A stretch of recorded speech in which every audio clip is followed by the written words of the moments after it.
안녕하세요. 모든 사고를 다루는 사고링크입니다. 2024년 새해가 시작됐는데요. 조금 늦었지만 새해 복 많이 받으시길 바라겠습니다. 새해 들어 교통사고 나신 분들, 그리고 작년에 교통사고를 당하시고 해를 넘기신 분들 모두 하루빨리 회복하시고 보상도 잘 받으시기를 바라겠습니다. 또 최근에는 눈도 많이 내리고 있는데 특히 블랙 아이스 이런 거 조심하시고 안전운전 하시기를 바라겠습니다. 운전을 할 때도 조금 천천히 달리시는 게 좋고요. 가급적이면 저희 고객이 되지 않기를 바라겠습니다. 하지만 어쨌든 알고리즘에 저희 영상의 썸네일이 뜨고 이미 이 영상을 지금 여기까지 보고 계신 분들이라면 10중 8구 이미 사고를 겪은 뒤일 거라고 생각을 합니다. 그래서 이미 사고를 당하신 분들, 그리고 앞으로 보상을 받아야 될 분들이 반드시 알아야 될 2024년 교통사고 보상 관련 꿀팁을 준비해 보았습니다. 첫 번째, 보험사 정책에 대해서 말씀드리겠습니다. 작년부터 보험사별로 조금씩은 다르지만 소액 파트 부분이 많이 강화가 되었습니다. 이게 어떤 이야기냐면은 보험사에서도 보상 처리를 진행을 할 때 고객을 단계별로 좀 나누어 가지고 대응을 하게끔 합니다. 처음에는 소액 파트에서 금액을 조금 제시를 하고 그 금액이 그냥 고객이 받아들여지면 거기서 이제 마무리가 되는 건데, 못 받아들이겠다 라고 이제 거절을 하게 되면 소액 파트가 아닌 일반 보상 조직으로 넘어가서 그때부터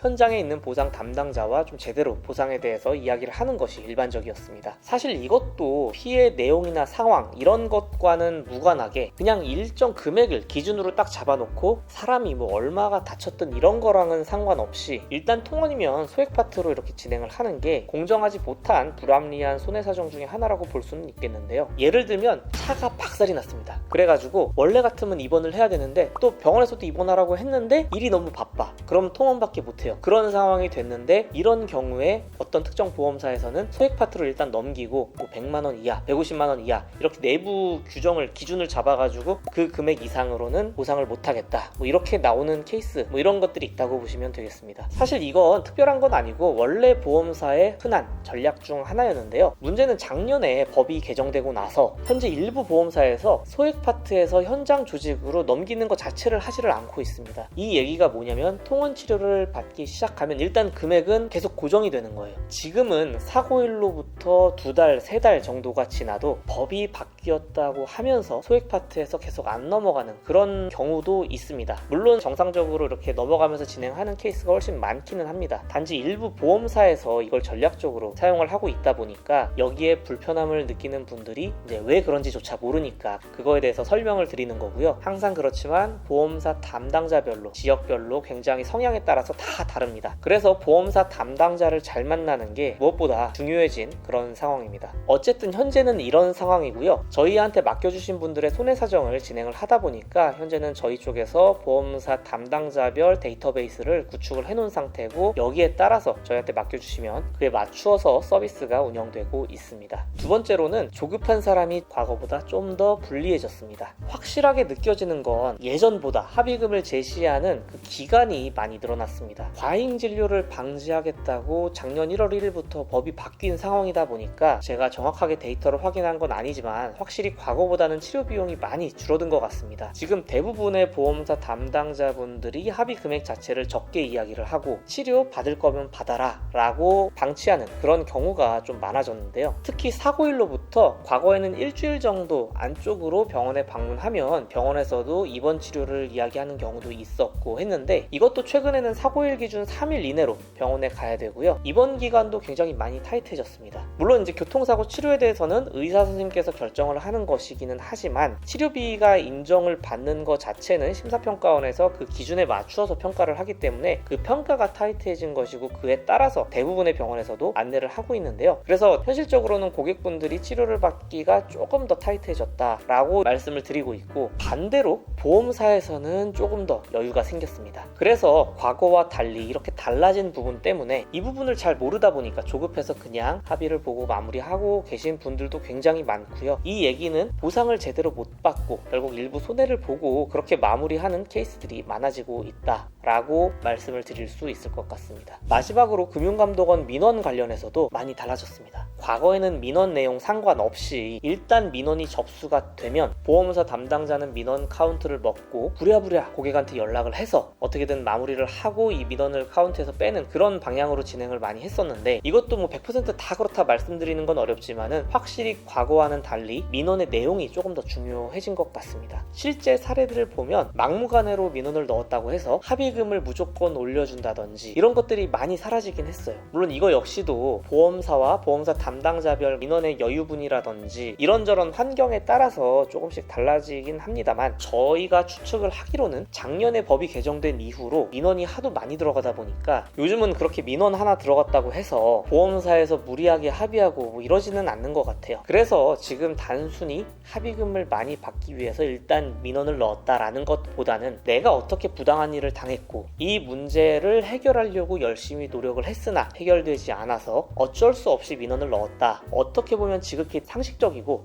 당연한 그런 내용으로 민원이 진행이 되어야 그에 맞는 일처리가 진행이 되지 않을까 싶습니다. 저희는 기본적으로 금융감독원에 등록이 된 손해사정 법인이다 보니까 민원 유발하는 행위 자체는 당연히 하지 않습니다만은, 고객의 입장에서 그리고 상식적인 선에서 부당한 행위를 고객분이 당했는지 아니면 당하지 않았는지 저희 서비스를 이용하는 분들께 내용을 받고 있고 그에 따라서 정확하게 안내를 해드리고 있습니다. 이런 내용들이 과거와는 많이 달라진 그런 내용들이고요. 현재 저희가 손해사정 서비스를 운영을 하면서 굉장히 많은 분들이 접수를 해주고 계신데, 요즘 들어서 최근에 눈이 온다든지 빙판이 얼었다든지 여러 사고가 많이 발생할 수 있는 그런 이슈들이 있을 때는 고객분들이 많이 몰려가지고 저희가 업무 처리 자체가 조금 지연이 될 수가 있습니다. 물론 뭐 사고 내용에 특이사항이 없으면 저희도 바로바로 손해사정 처리 진행을 하고는 있는데요. 이런 부분들 조금 참고해 주시기를 바라고, 고객분들께도 중간중간 저희가 계속 피드백 받아가면서 최선을 다하고 있습니다. 앞으로도 저희 고객분들 보상 제대로 받으실 수 있도록 계속 노력하겠습니다. 오늘도 영상 시청해 주셔서 감사드리고요. 교통사고에 대해서 더 알고 싶으시다면 구독과 좋아요, 알림 설정 부탁을 드리고, 주변에 교통사고 나신 분이 있으면 저희 사고링크 알려주세요. 그분들에게 매우 큰 도움이 될 겁니다. 이만 사고링크였습니다. 감사합니다.